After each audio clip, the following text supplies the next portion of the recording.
welcome back to Hit the Gap for another week. Rounds 4 and 5 are over since we came to you last. Been a couple upsets, definitely a couple upsets.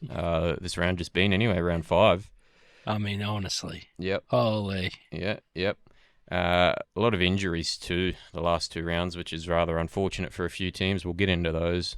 Who we've lost or who teams have lost, what players they've lost in a minute. But what was your standout for the last 2 rounds?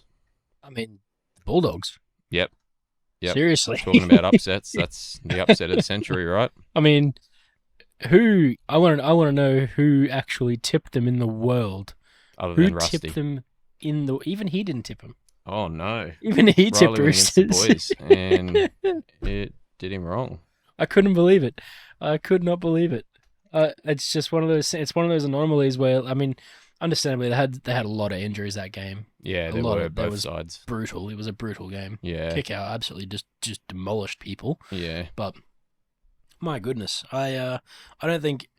I would love to know what the thought process was of the people who actually tipped Bulldogs over the Roosters. Yeah, like going into that. That was wild. a left field one, I think. The Hail Mary trying to get up, and good work to everyone that did. I mean, fuck you. Yeah, true. Week prior.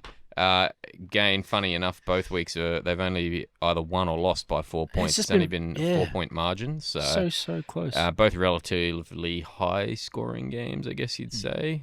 But at least the Bunnies one. Through saying that, but anyway, at least that Bunnies one was like, there's a chance. Yeah, exactly right. The Roosters. Yeah, the Roosters, exactly right. And to be fair, the Roosters did come back. They started clawing it back in the dying minutes there, and I'd say they were probably a couple minutes away from getting away with it, or at least tying it up. There was that contentious call as well.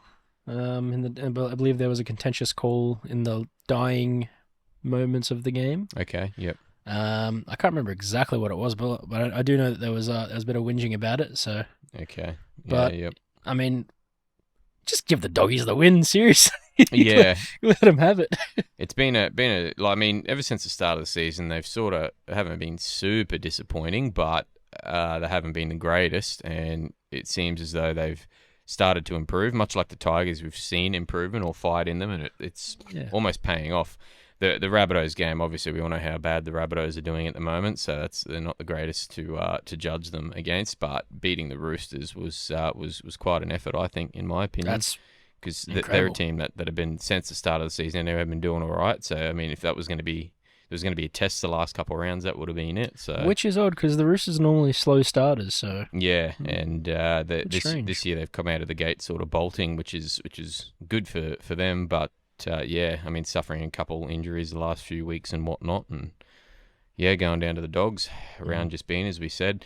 We'll go back to round 4 and have a look at the results real quick. But a few real close games in this one. Thursday night being the Panthers and the Roosters, so that was only 6 points difference between the two.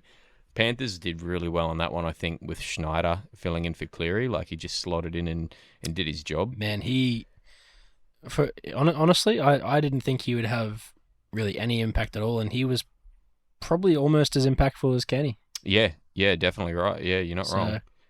He just come in. I mean, didn't set the world alight. Wasn't changing the game at all. But he just did his job perfectly. That's all they needed from him, and he did it well. And the results showed. They almost didn't miss a beat, really. I mean, again, that was one of my wild cards as well. I tipped Roosters. I thought, surely they can get up here. Yeah, same. I thought if there was going to be an opportunity this season, this would be it. Especially with how they've been going, they should take advantage of it. And albeit only 6 points the difference, but Panthers. I think Panthers really impressed in that game anyway. Roosters unfortunately missing out. And didn't they come out and say that there was an issue with the last few minutes of that game too? I'm pretty sure. Where I think Teddy was talking. I remember there was something with that game too, where there was a try that should have been awarded for the Roosters to make it golden point. The only thing I can think of is the Manu try earlier in the game, where there was an obstruction call with possibly Edwards being in the goal line there, or behind the goal line rather. Sorry, and our favourite JWH ran through the goal line and impeded him. I mean, really, you can say he did. The argument's there, but whether he was going to get there or not, I don't know how you can prove without a doubt he was. But yeah, they called it no try, and then funny enough, as we talk about Panthers privilege, premier privilege there. Not long after that, I believe the Panthers scored off a similar sort of situation where a Roosters defender was impeded. And that is the one, yeah. Yeah, they were awarded a try. So yeah, I don't know. I don't know what the standard is with players being impeded and whatnot and escorts this year, but surely there's no privilege, right? Oh yeah, there wouldn't be. Why would there be? There's no bias in officiating. Anyway, yeah. So close game that one was, and then talking about the Rabbitohs and Bulldogs game, another close one. Only 4 points the difference there. Rabbitohs just scraping by. Also, they were very lucky very lucky to beat the Bulldogs there. I thought the Bulldogs were going to get him in the end. But they were coming back hard too, the Bulldogs, which was it was like you said, it was a real close one. Next game on Friday night was the Derby, the Queensland Derby, Broncos versus the Cowboys. That one was it wasn't too bad for the first 10, maybe 20 minutes of it. It absolutely poured. Heaven opened up and rained down for that one. Did not stop, actually. Yeah, it was the whole game. It was intense and showed a lot, I think, in the Cowboys' ball handling and the reluctancy to catch any bombs put up, which is exactly what Reynolds did every opportunity he had, as a good half does, a good kicker does. It just sort of got away from him in the end there a bit, though.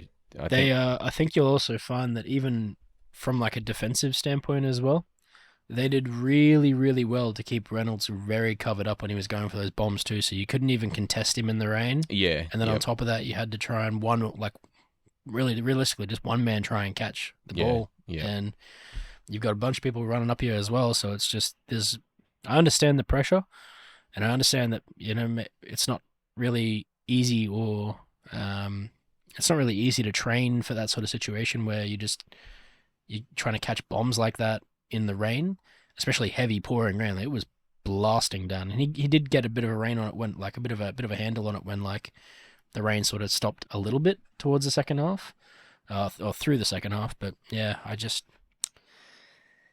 man, it was a tough watch. Yeah, Drinky, we saw that in Drinky going for a couple catches there and, I don't know, bailing out at the last minute or something like that. But yeah, ball handling and that, the amount of turnovers we gave him, you can't play a game of football against a good team like that. Even, I wouldn't say severely undermanned, but definitely undermanned, the Broncos were. You're not going to play a good side like that and get away with it with that many handling errors and whatnot. God, no. The results showed in the end. It was relatively close for most of the game until that second half. It just started to get away from them. A few easy tries, and then, the Broncos just poled them on, 38-12 in the end. So 26 the difference in that one. So that was another high scoring one. Not as close, but another high scoring one. I think really the disappointing part was seeing him sort of just give up. Yeah, it felt like that a little bit, like they were just looked a bit, I wouldn't say lost, but almost like the plan sort of went out the window. Like, yeah, but they sort of just, fuck it, sort of thing, that people would run past them and be like, fuck. Well, shit happens. Yeah, you had a few plays, like Tommy chasing down Cobbo and stopping that. That was the saving grace for the whole thing. Yeah, length of the field try, rather, sorry, but yeah, yep. I don't know, jeez. I challenge you to find a better tackle than that for the rest of the year. Yeah, exactly. I mean, it's obviously that'll be leading for the first opening rounds of the season, but I'd say well into it, that's probably going to be one of the more memorable, if not the most memorable one we'll be looking at the end of the year. So I mean, honestly, it's like spitting image of the Sattler one. Yeah, from that grand final. Same sort of heart, same sort of effort. It's incredible, quite wild. So that was and the difference is this wasn't a grand final, and we were getting pumped. Yeah, a shining light, I think, definitely stand out for us. Tommy always given... why are we surprised? Yeah, giving it all he's got. But yeah, 38-12, so Broncos coming away with the win on that one. A nice, solid, convincing win. So next game was Saturday. Saturday, the Dragons versus Sea Eagles. Now, this one was another, I would say, upset or shock one. Like, what do you say about that, bro? Like, one, the Sea Eagles probably should have won, but... again, relatively close scoreline, so only 8 points the difference in this one. But, yeah, for how the Dragons have been performing, it was, I think, surprising, how Dragons and Manly have been performing. It's honestly, it's games like this that make me say that it's not Year of the Bird. Because they get a couple of things go against them, and they give up. Yeah. And it ruins the rest of the game for them. Yep. That's what I saw in this game anyway. I saw basically... few calls go probably, in fairness, maybe a few calls that probably shouldn't have gone the Dragons' way when they did. Yep. But I think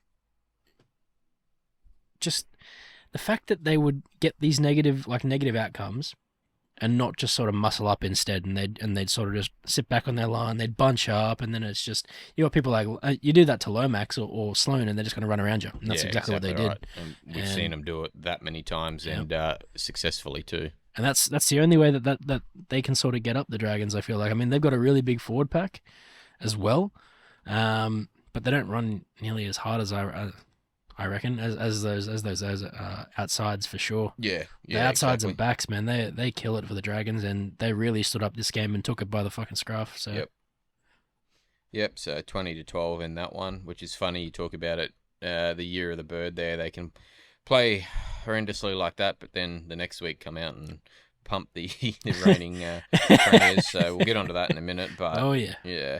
Next game after that, the second Saturday game, was the Titans versus the Dolphins. Now, this one probably went just as everyone was expecting it to, really. 32-14 to the Dolphins. 30 points to 14's pretty telling. You know what I mean? That's pretty telling of the Titans' year so far. I wonder if Des gets his own, like room with doors that he can just rip off on demand. Replaceable doors, yeah. might have been written into the contract there somewhere. He gets so many doors, disposable. Jesus. Throughout the season. But yeah, I mean, really no I feel for him. I feel for him. Yeah, no change for the Titans there. They did get Fifita back and did get Campbell back, but just no change in results and whatnot and game plan, unfortunately. The one thing that you did see, I think, with this game, which was a promising thing honestly, and it carried on this week as well, really, was that they do still have flair in attack when they've got Campbell. When Campbell's on the field, he makes things happen. Yeah, they're looking a lot more exciting than when Kinney was filling in, that's for sure, yep. Fifita, I just haven't felt the inclusion yet. Yeah, But I'm definitely feeling the Jaden Campbell. Like it's clear as day that he's the one that needs to be in that fullback position, and he needs to be there all the time. So whether it's a thing of Fifita easing back into it, I don't know. I'm not too sure myself. I don't know what the plan is or what the go is there. We've seen him slump in years gone, but last year, he sort of burst back onto it in form, and you thought, well, here it is. That's the Fifita of old back. That's what we know him for. But maybe just a bit of a slow start for him. I don't know. You want to give him the benefit of the doubt as a Queenslander, because you hope to see his form pick back up and have him picked in the Queensland side, if so. But I guess the other thing is there's still a lot of time as well, right? Like it's only week 5, so week 6 going on now. So still so much time, and I mean clearly there's still a bit of meshing to do and a bit of working things out with maybe the Hasler style as well. Yep. Hard to really say. I honestly, I don't even really want to put it on Hasler. I really just want to put it on their personal performance. Their defense is shocking. It's just shocking. So, we'll have to wait and see if they're going to improve. I mean, didn't improve this week, that's for sure, but we'll get there. Yeah. Well, hopefully for their sake, we do start seeing it. They're already making a case for themselves, sitting at the bottom of the ladder halfway through the season. You know what I mean, with the start. So. Really just protecting. They're just gatekeeping the Tigers at this point. Yep. And then the next game of round 4 or round 5, must have been, was the Warriors versus the Knights. Warriors and Knights, yeah. Yep. So again, another somewhat close one, 20 points to 12. This was a really good game to watch, actually. Yeah. Yeah, very very strong game. I think the Warriors, once they clinched it up, sort of thing, they dug in and defended. They held that lead. I still don't think 8 points was enough to be comfortable, but they did what they had to do and held on to that lead. But that said, I really don't think the Warriors go out to pump teams, They really don't go out there to pump teams. They go out to get the lead, and then they hold it, and then they just sort of strangle you out. I feel like they really muscle up in their defense once they get a lead, and you just can't do anything to them. Yeah. Sean Johnson is just incredible. Hitting his stride once again, like we'd seen him do last year, which is good. Somewhat of a slightly slow sort of start getting back into it. I mean, probably to be expected with age, right? But yeah, you're not wrong. It's something special to watch. The last like 3-4 weeks for Sean Johnson, this week included. man, he's absolutely masterful. Like seeing him work, especially alongside Chance as well. Like, man, it's been awesome. Yeah, it's been great footy. Good to see Chance back this week too. Come back into the side, which has helped their attack and ball playing a lot. I think big time, huge. Yep. Next game, the second Sunday game, was the Sharks versus the Raiders. Now, this one was quite a game as well, really. I think another high-scoring one, 36 points to 22. Raiders, you know how Raiders go out and they get their points when they can, but they just defend. Faders. Yeah. This was a case of the Faders. I think it was a case of five... Faders of old. 5 unanswered tries or something like that, where it looked like Raiders had it for all money that first half, or probably just before the end of the first half. Wasn't it like 18? Pretty sure it was like 18-0 at the end of first half. Yeah, exactly right. And Christ Almighty, whatever Fitzgibbon said to the Sharks at half time, they worked out whatever they were doing and come back at 5 unanswered tries. Man, they just piled it on, and Raiders just had no answers. It was I didn't get to watch it. I listened to a little bit of it on the radio and then watched a little bit of the replay, but. Yeah, it was a hard one to watch for a Raiders fan, I think. Yeah. That one in particular was absolutely miserable. Like I actually only watched the first half. I watched the first half and I was like, oh yeah, sweet, this isn't an easy one, clock off, should be right. And I was actually on the hill. I was halfway up the hill, and I'm going, oh, hang on a minute. What is going on here? I couldn't believe it. Yeah, so nice hit back from the Sharks after a bit of questionable form the first few rounds of the season. So hopefully good signs for them anyway. You know what I mean? I think Nico had a good game in this one. His kicking was pretty good. Nico basically kept him in their end and didn't let him out ever. Yeah. And that's what you want. There it is. It's the secret. He didn't get to. I think last couple rounds we've seen him get a bit on tilt, sort of thing, quite easily, and find it hard to get back into his game. I think what we've seen the last few weeks from Nico is literally what we see from the Raiders. Whenever things go wrong for them, like the whole team. Yeah. Because whenever the Raiders get down, they get real down. They just let him in. Yeah. Every time. Yeah. Every time without fail. Yep. So it was really odd to see this game go this way. Where Nico just took control and then he just didn't let up. Did a like complete at all. 180, really, yeah. Yeah, full 180. Yep. Crazy. So, yeah, 36 to the Sharks, Raiders 22. And then now this one. Easter Monday game was another good one. Only decided by 1 point in the end, the Tigers downing the Eels. This was awesome. Yeah. I don't know. I mean, no Moses, yeah, fair enough, but... I've never been happier to see... a comeback like this. Yeah. Never been happier to see a coach as happy as he was. Yep. Never been happier to see a team thrive like they did on the field that day. Yep. That was sick. Yeah. Probably, you can attribute it a bit to Gutherson's kicking. I don't know whether they've got anyone else on that team that can kick, but as potentially the last resort, I would assume, they could have locked it up, I think, really in the dying minutes there, but unfortunately, just didn't have what they needed. But Tigers, like we were saying, we've seen them with effort, give effort the last few weeks. They just haven't been able to sort of clinch a few of the games and just not finish off. Yeah. This was it, man. Like by 1 point, bringing it home. It was quite a tough game, I think. Really, it was epic. Yeah, it was epic. And honestly, you can't understate enough just how epic Justin Olam is as a Tiger. Yeah. This is like form from years back when he first burst on the scene. He was just crushing people through, just charging at lines and crushing. Yeah, early Melbourne days. Yeah, exactly right.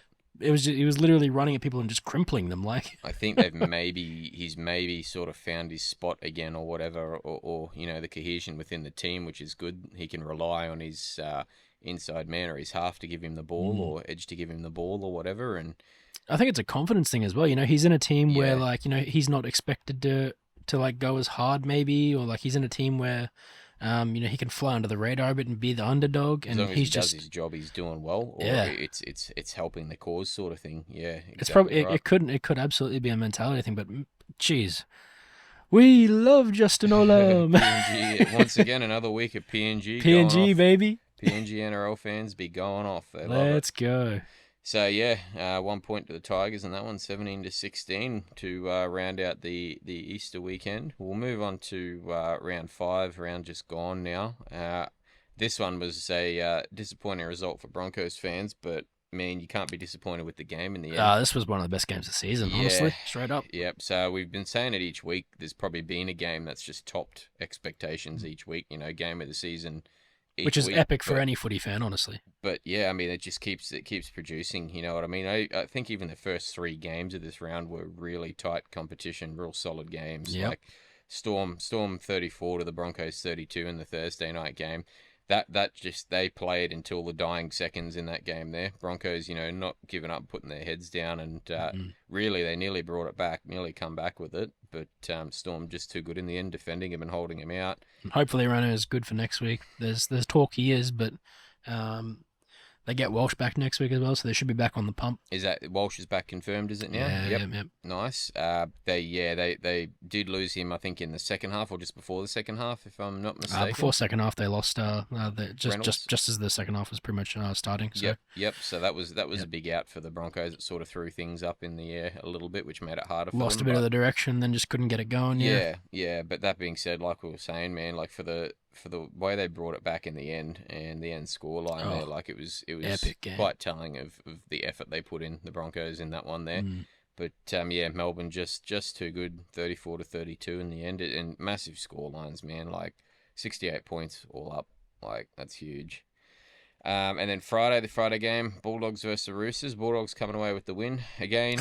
4 points of difference deciding this one, but Bulldogs coming out on top in probably the game that you would think they should have lost in comparison to last week, but signs of improvement anyway. You know what I mean? Oh, if kick-out players like that every week, Jesus Christ, they've got nothing to worry about. Him and Critter are just unstoppable together. Like, it's awesome to watch. Yep, tough. Hopefully we see more games like that, because that was epic. Tough game for both sides in terms of injuries and whatnot. Like, it was a really rough game. Both teams went hard, but in the end, Bulldogs coming away with the win in it, capitalising. I mean, Roosters probably come off second best there. Yeah, they did in terms of people they lost and whatnot. It again, like that last game, the Broncos game, the Roosters did nearly bring it back. Like, they were starting to bring it back towards the end there, but the Dogs just did enough to hold him out and keep him out for that last 4 points. So good work to the Dogs. I mean, my question would be though, how do you feel about it? Do you think Dom Young should have been sent off? Yeah, I don't know, man. It's pretty contentious at the moment, those sort of calls. You know what I mean? So see, when I look at what he did, I think it's, unfortunately, it's hard to say it's deliberate, but at the end of the day, when you're charging at someone out of the line like that, man, they make it hard to defend you. They make it hard to defend you. Yeah. And I know that he dropped into it a little bit, but it's just, it's hard to defend that. We've already seen a few tackles this year go awry. Like we talked for ages about the Taylor May one and whatnot, things like that. There's just I guess if you want to use the term precedent or whatever, there's already somewhat of a precedent set. So I guess on the plus side, we do have that fantastic, glorious image of him with his shirt ripped and walking off the field like a literal god. Yeah. Trying to bring back the footy of old, but unfortunately just going a bit too hard. Dom Young on that one, so I mean that made it hard for the Roosters playing with one man down for the rest of the game, really. So kind of lucky to be only 4 points down, really. Yeah, for them to bring it back the way they did and not be down further. Exactly right. I think there was someone who got sin-binned as well. I'm pretty sure. So there was one point. Yeah, Radley. Yeah, that's right. Did toward the end of the game or a bit further into the game, copped a sin bin for a high shot. I think it was. Yeah, I remember now. Don't think it was too bad, but I mean, you know what I mean. I'm not a Roosters fan, but I didn't have much of a problem with it being a sin bin. It just, again, made it hard for the Roosters. I think I just think the bench in the sheds was missing him, bro. yeah, it had been. So that's that one. Only 4 points of difference. Good job to Bulldogs. Bulldogs fans. Surely that's got to be a record as well, right? There's round 5. It's got to be the probably highest scoring games or something. Yeah. Well, no, in terms of Radley, normally he gets sin-binned within the first 2 weeks. He's done pretty well, Radley, the last maybe half a year or so, I think, in trying to rein himself in, which is probably something he needed to do a few years ago, but we're starting to see less and less sin bins and what's his record? 3 in 1 game, I'm pretty sure it was. Grubbiness or whatever from him, but hopefully it doesn't start to creep back into his game, unfortunately, for Roosters fans out there. The next Friday game was the Knights versus the Dragons. Now, this one went probably as everyone thought it would go. A bit telling of the Dragons' season, still up and down. You know what I mean? They seem to have one good week and then one really bad week. It was kind of somewhat of a close game to start off with. Another one that was shit because it was pissing down rain. The kicking game was pretty well useless. Any ground kicks were neutralised and whatnot by they the really on the field. Really locked down Ben though. Like they strangled that poor guy. Yeah. Even Lomax. They didn't need to worry about Rawalawa because of all his mistakes anyway. But but Lomax they well and truly kept him out of the game, and they well and truly kept Benny down as well. Yeah, I mean, you saw it, right? Like literally the very moment that they took pressure off Lomax, he scored instantly. Yeah, like instantly. Yep. Kind of funny they're letting him go, but anyway. But either way, I digress. It's very telling of their season so far, I guess. Really, we haven't really seen just like a bit of solid form, and they haven't really found a way to get around teams that just basically put their entire team on Lomax and Hunt. There's no one else to stand up for him. So nothing consistent just yet. I mean, Kyle's been alright. Flanagan's been alright, slotting in at the 6, but just hasn't really done anything to set the world alight just yet. I mean, he'd probably be a lot more scary if he actually ran the line more. Yeah, it's only early days. So, I mean, you could see that change with a few more games with Hunt. Halfway through the season, hopefully it'll start to click a bit better. But as I said, probably a bit more telling of the Dragon season, really, with their form. It's just the fluctuation, win-loss, it feels like. Speaking of telling of team seasons. Yep, and on that, the next game was Rabbitohs versus the Warriors. This was at home for the Rabbitohs, so I thought they would have probably had a little bit more going on, but much like that Rabbitohs-Roosters game a few weeks ago, blown out of the water. 34 points, 34 points to 4. Well, one response for that. Yep, stinky. Holy. Yeah, I don't have much good to say about the Rabbitohs at the moment. I don't think there's nothing good you can say. Yeah. Even worse, now Lockie Ilias, and condolences to him, and I hope he gets through it, but getting that really, really awful leg break in the unders game as well, the under 20s or whatever game it was. Really puts him in a position now. It's just... I mean, he shouldn't have been there in the first place. That's what really pisses me off about seeing that happen, is that he shouldn't have been there in the first place. Yeah. I don't know whether there's just something going on in the background, and which there clearly is, but anyway, I don't know if there's something going on there where maybe it's like a disciplinary thing as well. Who knows? Yeah, not too sure. But it is odd. I mean, it was odd to see him get dropped the way he did, and it made no sense. It was just form not changing the slightest. So I'd say it got worse. Yeah. Yeah, arguably. I mean, Dean Hawkins doing what he can, but he didn't have the greatest game this week either. The amount of drop ball from him was incredible. Yeah, exactly. Jesus. It's sort of...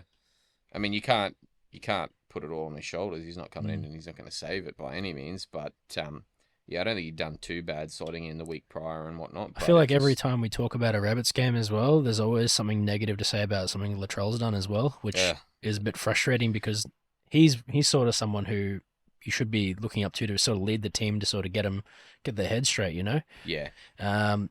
Every single week so far, there's been some sort of a Latrell did this, Latrell did that, brain snap of some sort. Yeah. And it's not been like Latrell said fuck in an interview. No one cares about that really. Yeah. It's more things like Latrell just tried to take Sean Johnson's head off with an elbow, or tried to put I can't remember who he tried to tackle. I think it was maybe Tohu Harris, maybe.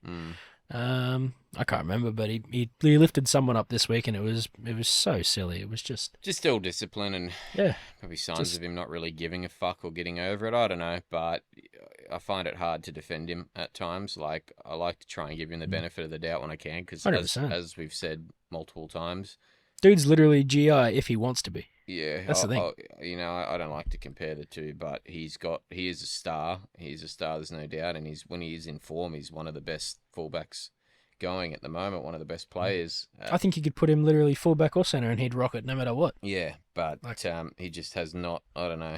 He's had no heart. If I'm being honest, showed no heart this season as of yet, and it's quite telling. You know what I mean? Like, any criticism coming his way, I would hope he fucking listens to and batters down a bit and has a bit more of a go, because the whole team needs a bit more. They need something at the moment. It's not going to get any better with all the suspensions and injuries coming through as well. You know what I mean? They can be happy with that win against the Bulldogs, but what are you fucking happy with one win out of 4 or 5 or whatever it is? You know what I mean? Over a bottom 8 team as well. And getting hammered, getting absolutely... No shots fired at Bulldogs. Yeah, like we said, Bulldogs are improving, but still yet to be proven, to prove themselves as a real contender. So, but yeah, the Rabbitohs, as someone that was last year leading the comp, you know what I mean, at the start of the season, they're just fall from grace. It is. It's hard to... I don't know. It's hard to say much about them. The famous, or infamous fall from grace. Yeah. Holy. It's hard to say much positive about them at the moment, unfortunately. So until they sort of sort out whatever they got going on there, I don't know whether maybe there could be a positional change. Do we see Jack Whiten go to 6 and maybe Cody Walker go to 7? Or... Actually, I will say that's probably been the only thing that has looked decent is the inclusion of Whiten in the last couple of weeks. Yeah, right. He has actually shown that there is something there, that there is spark there. He doesn't get much work off him, which is a bit annoying to see, but that tells me that there's something going on in the background. Like, whether they're just on different pages at different times of the game, who knows? But man, hopefully they can work it out, because they have the roster that is just incredible. They have an incredible roster, massive forwards. They've got amazing backs. Yeah, it's all there. Aren't performing for how that roster should be still at the moment, unfortunately. But not to take anything away from the Warriors game. I mean, incredible.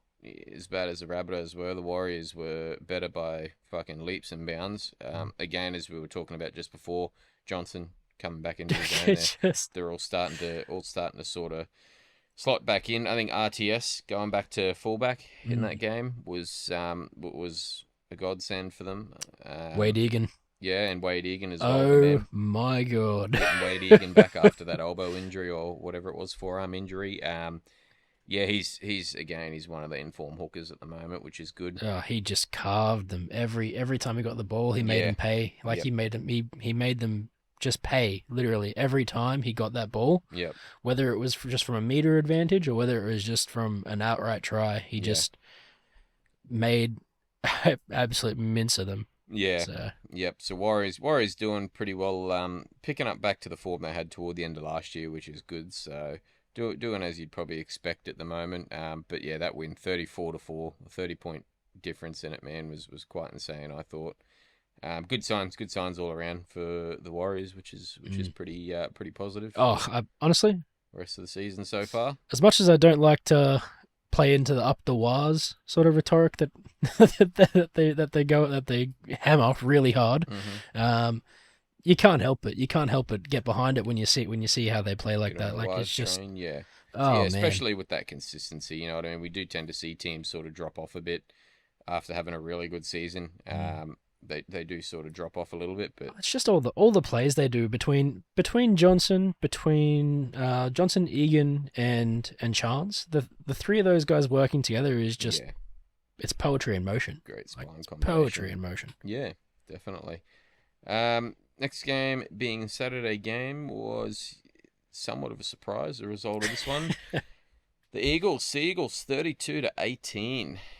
That one was quite a shock, I think, considering for how both teams competed and the results of the week prior. It was rather a shock. I think the Seagulls were leading pretty well all game. I don't think the Panthers. Yeah, not a single moment where we thought like the Panthers were going to come back. Really, yeah. There was like little moments of brilliance, but they just didn't. They couldn't get any spark. Yeah.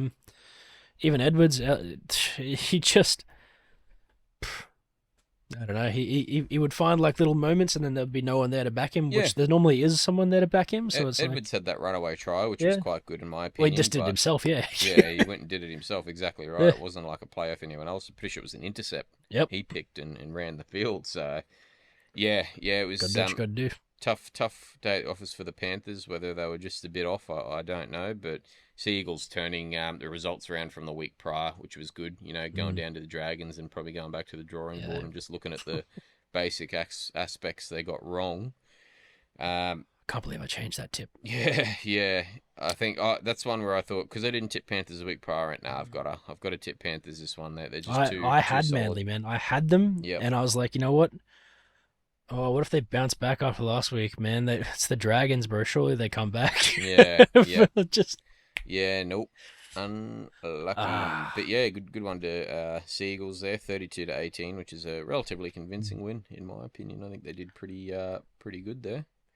And the next game being Dolphins versus the Tigers. This one was another close one, so it was only 10 points difference really in the end. But the Tigers looked in it for all money until this game actually really showed. I mean, if you didn't see it from the game the week prior, this game really showed just how much Jareem Buller wants it. Like he wants it. Improving each week. Every week. Yeah, he is going to be a star. Star already, but I'd say superstar of the future, like you're saying. 100%. He's each week you just see something good from him, positive signs from him, which is only adds to the Tigers' form at the moment, which is great for them, I think. Appy did it a bit tough this week, actually. He also went off for a stint there. Yep. Because they thought he was injured or something like that, but he came back on and he did okay. Yeah, right. Yeah, I did see Aiden Caesar taking the kicks there, a few kicks there instead of Appy. Appy's kicks have been all right, I think, so far, but I'm assuming that's going to be when he went off. Caesar stepped in and took some kicking duties there. Mind you, I hope to see Caesar kick more because he was sensational. Yeah, he kept him in the game, really. I was quite surprised he 40-20 as well. Wasn't named at the start of the season, but then wasn't kicking straight away when he was, sort of thing. So probably made a case for himself there. Certainly 100%. Should be. But again, even though they lost the Tigers, I think still positive signs. Like we said, they're in the fight. They're in the fight, or they have been every game so far. Honestly, the 40-20 that Caesar slotted was just magical. Exceptional. Yeah. Exceptional. Yeah. It was so perfect. Everything about it was so perfect. And it really shows that team actually genuinely wants to compete and does want to really fix what they've been doing the last few years. So working on probably the basics or the little things, getting that down pat, and then that's exciting stuff. Putting it all together, which is, I mean, probably what they've been lacking for the better part of a decade nearly, right? 100%. To the Dolphins, 26. So good win from the Dolphins. Suffering a few injuries that game, whether they're long-term ones or not, I don't know. I know Flegler had that shoulder injury, so we'll wait and see the bananas up, baby. That. Yeah, we'll wait and see the extent of the Banana Farmer's shoulder injury, which hopefully it's just, if anything, maybe a round or two, because Queensland's forward stock are just getting fucking hammered by injuries at the moment. It's making me worry for Origin time. It was only a week or two ago we were talking to Nelson about... Post your banana to save this farmer. Yeah, save the farmer. Post the banana. Queensland's forward pack, we were sort of flush, which was good, but it just seems like every week we lose another stalwart forward, you know what I mean? And whether it be long term, if not all season. Oh man. Yeah. So it's you look at what we've actually got available to us, and it's looking bleak, to be honest. It's starting to thin out, with Kafusi went off, I think, as well. I'm not too sure what his injury was. Hamstring, 4 weeks. Injury, yep, rightio. That's right. He made that break, and then you watched it sort of go on him. You watched it go on him straight away. Started running in mud. Was lucky that someone backed him. Yeah, it was good. He had Hammerstone on the inside, I think it was. It was Hammer indeed. Yep. So, and then Farnworth, was the other one. Yeah, we haven't actually found out what that was yet. Yeah, he grabbed for a peck. It looked peck to me. But he grabbed for a peck pretty quickly. He hit the ground, and when whoever it was fell on him, he was writhing in pain, like he was kicking and screaming, man. So it didn't look good. Pretty unfortunate considering he's only gotten the first few rounds in, and he's been quite good. I mean, didn't really see much ball the first game or two, I think. Or first game anyway, but I think he's been really exciting for the Dolphins so far. So probably pretty rough. Gilbert, Flegler, and all in one game, all going. Yeah. Oh man, they've lost all of it. Yeah, it's so rough because their pack looked incredible. Yeah. So we'll wait and see the extent of the injury from those guys. I mean, obviously, like you said, Kafusi's going to be out for a month or so, but the other two, hopefully at least Flegler's will be a bit quicker sooner rather than later, and hopefully it was a stinger, eh? Yeah, hopefully Farnworth won't be too bad, but have to wait and see. Sunday's games, we had Cowboys versus Titans up here in Townsville. Now, that one was one I think the Cowboys probably should have locked up a bit earlier. It was getting a bit scary after halftime there when the Titans started to bring it back. You know, we had Chad go off for 10, and the Titans, it was all Titans for that little period of time. Miracle that he only got fined. Yeah, you're right. For most of that 10 minutes anyway, the Titans sort of started to come back until toward the end of it. They shouldn't have scored as many points as they did, really, in my opinion, the Titans. I think this really, look, it goes both ways, I guess, really, but like, it does show that, the Jaden Campbell attack, there is still flair there. There is definitely still flair there, and he is definitely still potent. Yeah, that's probably 100%. One of their best. 100%. One of their best on the day. But it does show that our defense still lacks, for sure. It does have those leaks in it. We saw, again, like every other week. Mainly up the middle, though. Yeah, albeit not on the try line, which was good this week. But thank God. But, yeah, up the guts, just forwards running through us and then getting a good offload off or something like that. I mean, when Chad was off, I think it was Joel if was running down the sideline, offloaded it or kicked it on the inside or something, and then ended up getting it back for a try.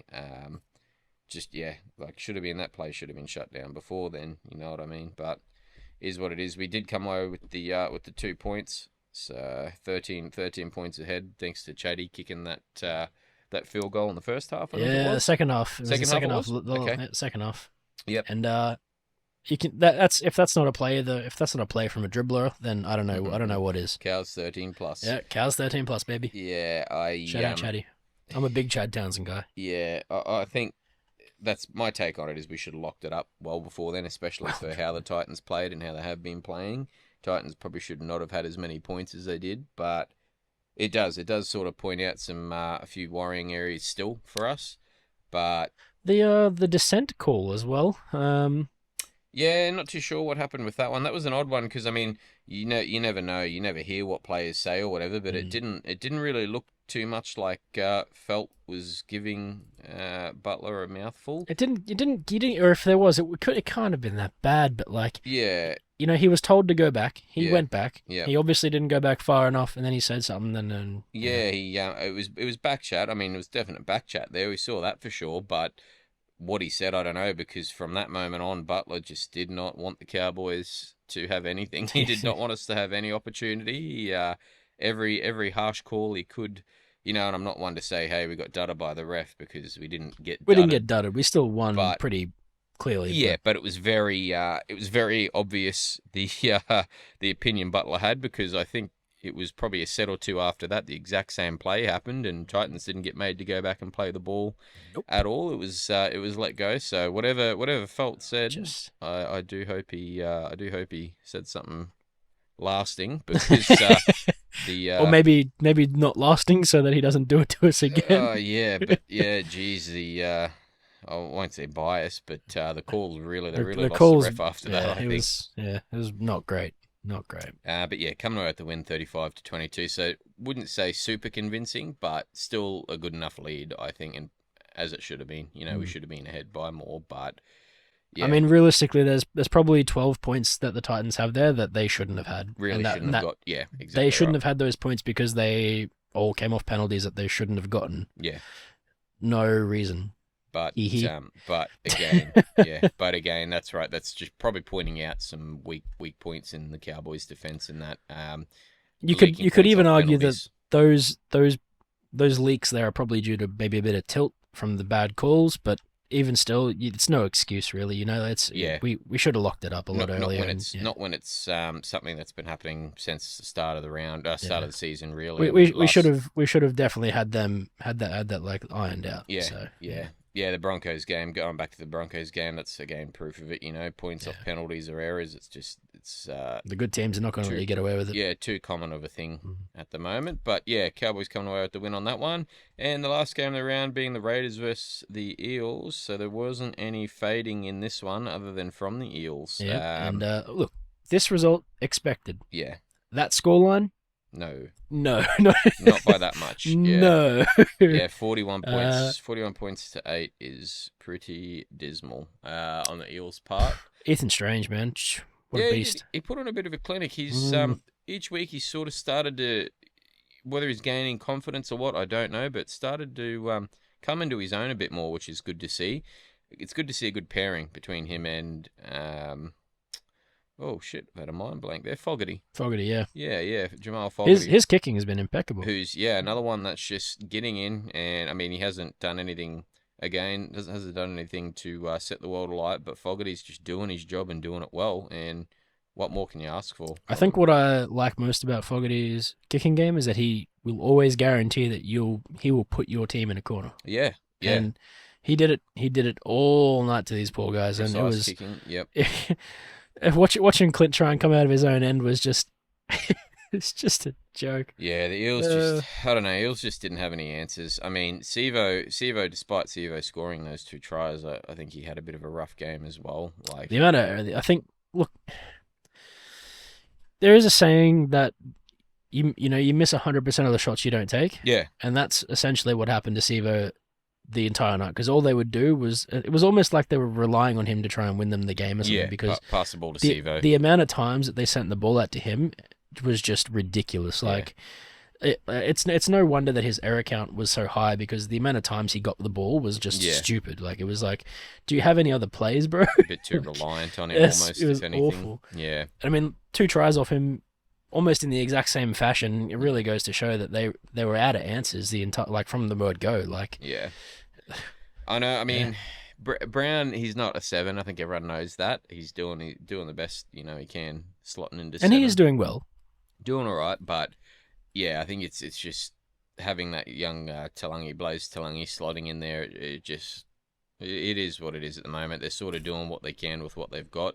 Cop it sweet till Moses is back. You'll be right. If that, I wouldn't be surprised to see a bit of a change up this week, maybe when Teamless Tuesday, Teamless drop. But Yeah, just no answers. They didn't have any answers that game, and the Raiders did what the Raiders do and took advantage of it. They just I think everyone in their nan was going over, bro. Like, literally, I think how many unique try scorers was there in that Raiders game? Probably like 6, 4, 5 easily. 4 could even be 6, but 4 or 5. I think Timoko got a couple. I know he got actually no, yeah. 2 Timoko got a double set. I think it'd be 5. Yeah, I think it's 5. Yep.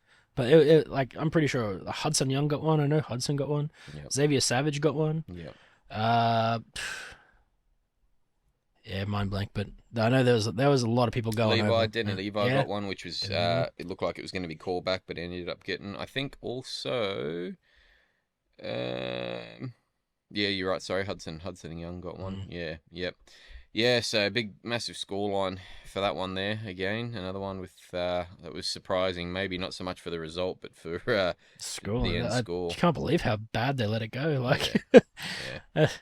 Tough times for the Eels. I think Eels fans sort of expected a little bit of a rough go, but hopefully, just a bit of patience, though. A bit of patience. When you get Moses back, you're gonna be fine. Yeah, hopefully. Who cares, Yeah, so that's the results of the last 2 rounds. We'll have a quick look at injuries we've picked up, the casualty ward. So, I mean, Broncos have really only just lost Reynolds in that game, I think. So he's got a hamstring issue. Whether he's good to go this week or not, we will find out.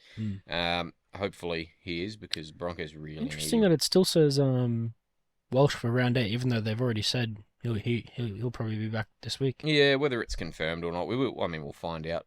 He might even be included in the extended squad. Actually, it might be like an 18th sort of spot until potentially, just to see how he goes. But yeah, Broncos losing Reynolds, Mariner as well, and Mariner. Oh, you're right too. Till round 9, so he's got a couple rounds on the sideline with a back injury. Pierre Couris going to still be out for, I think, round 7 or 8, maybe? Yeah, a couple more rounds to go. I think Oates will probably slot in on the wing, though, which is pretty handy for... Oh, that's right. Wilson got knocked out as well. Yeah. So he'll be out until next week. Next week. At least one round. 11-day stand down. Yep, he'll miss.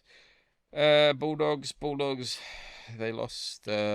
who'd they lose in their game? I thought someone went down with a pretty bad injury. Got stretchered off the field, I'm pretty sure, but not seeing too much going on here. Connor Tracy. The only one I remember was Taff, who got knocked the fuck out by Dom Young. Yep, so that's the one we're going to see. He'll be sitting down for at least this week anyway. We won't see him back for Preston. Yeah. Preston's got that jaw injury as well, so he'll be out for a couple weeks. Zachy. Yeah. And then our Cowboys have unfortunately lost Laybutt. So another ACL, man. And that's the thing we've been talking about. There's been that many ACLs already in the season or preseason. It's just, I don't know what it is, whether it's to do with training regime or what, but something's had to have changed, right? So like something's got to be tackling different. Style more than anything. Maybe, I don't know. Like it wasn't. I don't think when it initially happened, because we saw him hurt it in a tackle, or he was hurt in a tackle, but he did get up and sort of try to run it out. He played on a bit, and then it was another tackle later. He went down and he just could not stand up. He could not get up on it anymore. Yeah. So whether it was, he'd sort of injured it and then he'd done more injury to it, he'd injured it further later on, I don't know. But it's an ACL, so that's him done for the season, which is unfortunate because he did jump into that centre position, Hiku's position, and he was pretty promising. I mean, albeit relatively quiet the last few weeks, he was starting to sort of come into his own there. I think the thing for me with that was he was walking around on it for a little bit. He was trying to run it out. And then he took another tackle, and then he couldn't walk again. Yeah, you could see the discomfort after the first bit. Like we watched him. I'm wondering if maybe it was only like if it was only something minimal until he copped that second one. But yeah, exactly. Yeah, who knows? Yeah, so unfortunately, Laybutt's out. We've lost Laybutt for a little bit there. Hess, we've still got sitting on the sideline, obviously with his ACL. That's going to be all season. I did see him at gym the other day. Actually, he looks like he's still doing a bit of physio on the knee. He's getting around on crutches still, so a little bit of time to go for him yet until he's putting full weight on it, I'd think. And Lukey should be back in a couple rounds, I would hope. Round 9 they've got here for his ankle injury, so another 3 more weeks. Hopefully we should see Lukey back into the fold. So Dolphins shoulder from Flegler. They don't know just yet. They don't know the extent of the injury, so we will find out probably this week. I'm assuming he'll get scans and whatnot. Farnworth's just a burner. Yeah, Farnworth's they've got TBC, so not too sure just yet. Still not saying anything about it. Yeah, but it was pretty concerning, wasn't it? The way he clutched through his pec. So actually, I think they lost Plath as well to the head knock, right? Suspension. That was. Actually, no, yeah, that's right. He got suspended. Round 4, it must have been. He got that suspension, so he should be back next week. It was that wild hip drop. Yeah, that was it. Panthers, we've still got Cleary out until potentially next week, you would think, with his hamstring. He's coming on to 3 or 4 weeks now. Actually, didn't Sorensen? He's had a knee injury for a bit. I think last week or two. I think potentially. I'm pretty sure. Latrell, Rabbitoh's going to lose Latrell till round 10 for that suspension. I think has he entered the plea yet? I'm not too sure, but I haven't read, but I would assume he's had to have if they've got round 10 on this. He's accepting his 3-match ban. Ilias, we know hasn't been playing first grade, but he'll be sitting down probably most of the season, really. After I imagine for the rest of the season. If you did miss it, they will probably won't be lucky. Probably lucky there, and there probably won't be much footage of it. But he suffered a very nasty, brutal leg break. Yeah. In the unders, was it under 20s? Yeah. Reserve grade. Reserve grade game. Yeah, reserve grade. Yes, unfortunate for young Ilias. Hopefully he recovers sooner rather than later. Hopefully road to recovery is not too long for the poor bugger. Raiders losing Horsburgh in that game just to a groin injury. I know he came off. We don't know the extent of it, how serious it is, but we did see him on the sideline there with the trainer poking and prodding, just having a bit of a look. So there's obviously a fair bit of discomfort there. Whether it's something they're going to be able to manage, I don't know, or he needs to take a bit of time off just to get it right, because we know we've seen with players like Reynolds and whatnot. I mean, albeit Horsburgh doesn't kick, but yeah, big forwards running, you know what I mean? Like a groin injury, it's not going to heal. It's only going to get worse. Not a fun one. Yeah. Rapana as well, picking up a knee injury early on. I think he dislocate. Well, yeah, it was initially, it was definitely, the commentators didn't, apparently someone said that it wasn't a dislocation, but the people were videoing it. It was definitely dislocated. In the wrong way. It was they had to put it back in. It's definitely dislocated. Yeah. Yeah. So, I don't really agree with them showing that either. But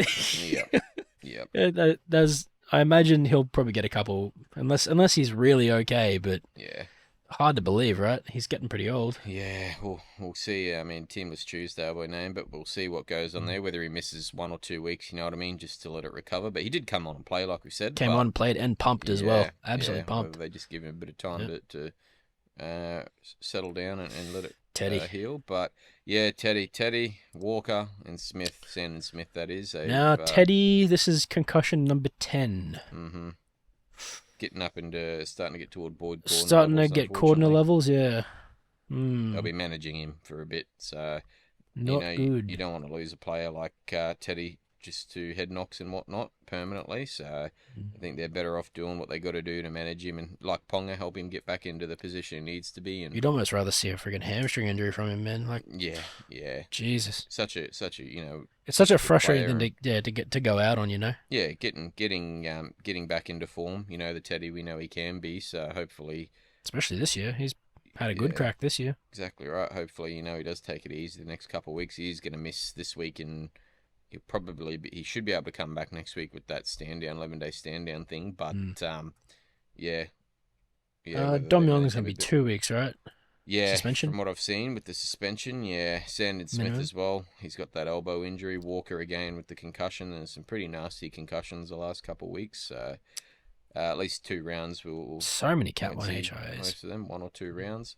Garrick is another head. There's another HIA, yeah. The first couple of minutes of the game, man. That literally in the second tackle. Yeah, and pretty like his eyes were blank. He was staring back into age 5. Age 5, little Ruben. Staring into the void, and the void would not stare back. Yeah, so that was another one. He'll be down this week at least. Whether it carries on. It'll be 11-day, yeah. Yeah, he does sit down any longer, but yeah, they'll miss him this week.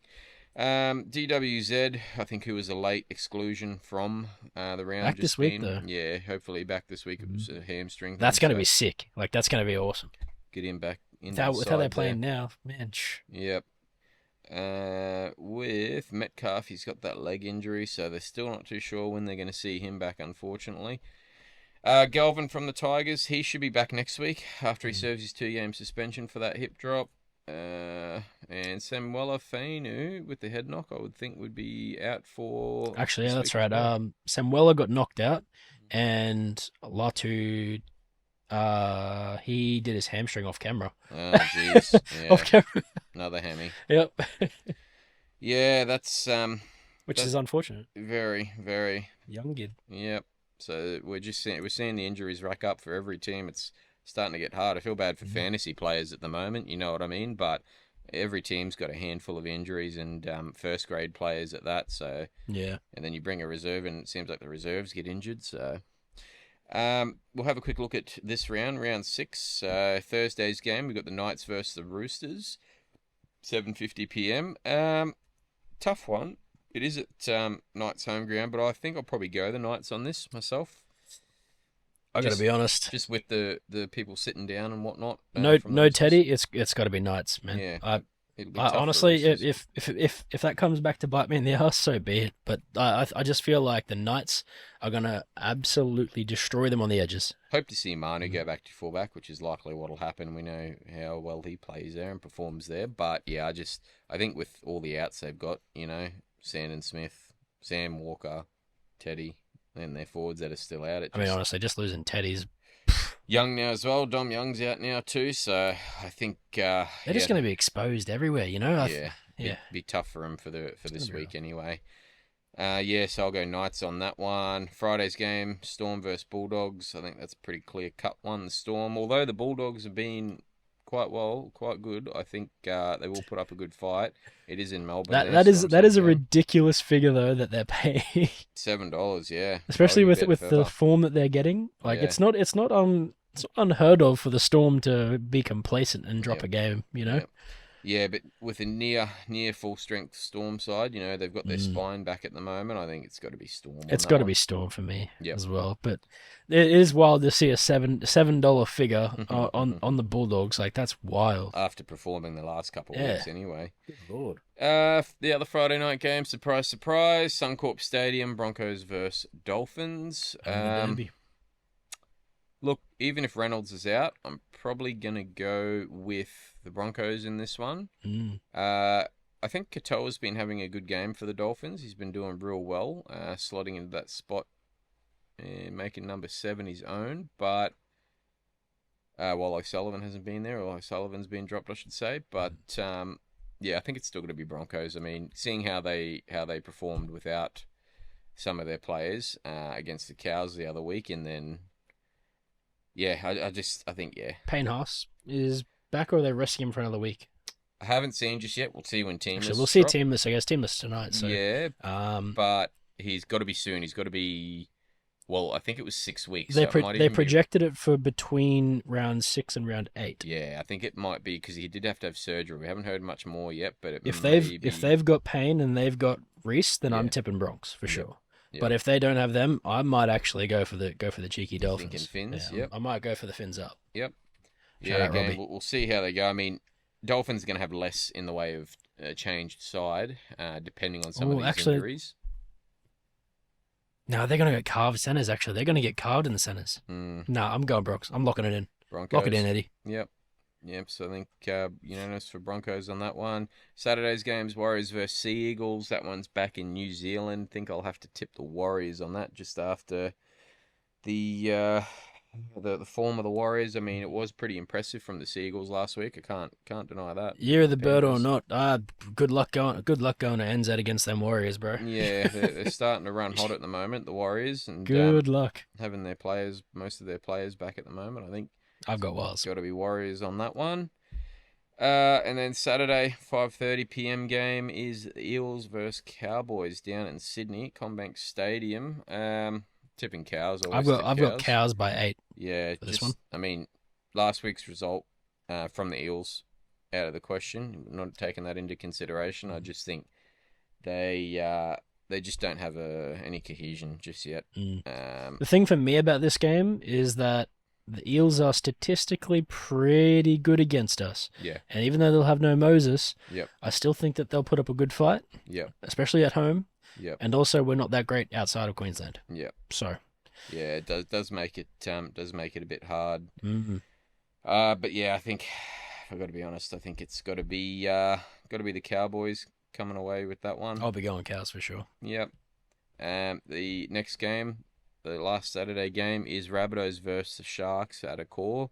Another home game for the Rabbits, but hasn't really made much difference in terms of form. I think Sharks are just sort of started to show a bit more consistency, right? That is honestly wild to me to see the Rabbits playing the way they are, all the drama surrounding their team. Yep. And look at this. People are still backing them, on the tab. Yep. Probably, I mean, what? A bit telling because they are going up against the Sharks and how the Sharks have been the last couple of weeks. But I think out of the two, Sharks have had more consistency. It'll be Sharks for me. I'll never tip in the Bunnies at the moment. Yeah. Yep. You'll have to pay me to tip the Bunnies. Yeah. Yep. I'll be going Sharks as well on that one. Sunday games. West Tigers versus the Dragons. Now, this should be a good one, you would think. This is at Campbelltown, so it'll be the Tigers. I've actually got Tigers for this. Home game, yeah. I'm tipping the Tigers too, I think. I've got Tigers. It's Belmore, baby. They're going to turn up. Again, much like the last game, the Rabbitohs Sharks game, I think out of the two, the Tigers have just shown a bit more fight, a bit more consistency. Results have shown that, but I think they've just got a bit more in terms of form and effort so far. The Tigers. I think the thing for me about the Tigers as well is that they're playing at Belmore. Yeah. And do you remember seeing that crowd the last time they played at Belmore? That was ridiculous. Yeah. Like it was like fully packed out. It was completely fully packed out. There were people yelling and screaming everywhere. Teams were getting rattled, bro. Like good old-fashioned suburban stadium. It was Sharks. Sharks got so rattled by it. They got smashed. You know. Yep. I think it's a scary prospect going to Belmore at the moment. Yep. With the noise that's surrounding. You know. Yep. Yep. So I think we're both that's unanimous on that one. Both go on the Tigers. And then the last game of the round, Raiders versus the Titans. Again, pretty clear cut. Much like the Rabbitohs, Titans just haven't really shown any promise or given any reason for me to tip them or think they can get the job done. I mean, let alone against the Raiders at the moment, who've by far been one of the better informed teams. So. I mean, faders or not, it's going to take a lot to fade out of that one. That's Raiders for me too, mate. Yep. It's down in Canberra too, so Raiders home game. Good luck with that. Titans are travelling. They haven't been doing that well even at home, the Titans, just yet. But yeah, I think it's going to be a tough one for them, unfortunately. So Raiders on that one. Moving on, I think for the fantasy player pickup of the round for NRL Fantasy by SwiftX, we will have a look at Angus Crichton this week. Played for the Roosters round just gone, round 5, managing to pick up 59 points. Now, I think he got maybe a little bit extra in terms of minutes this week compared to what he would normally.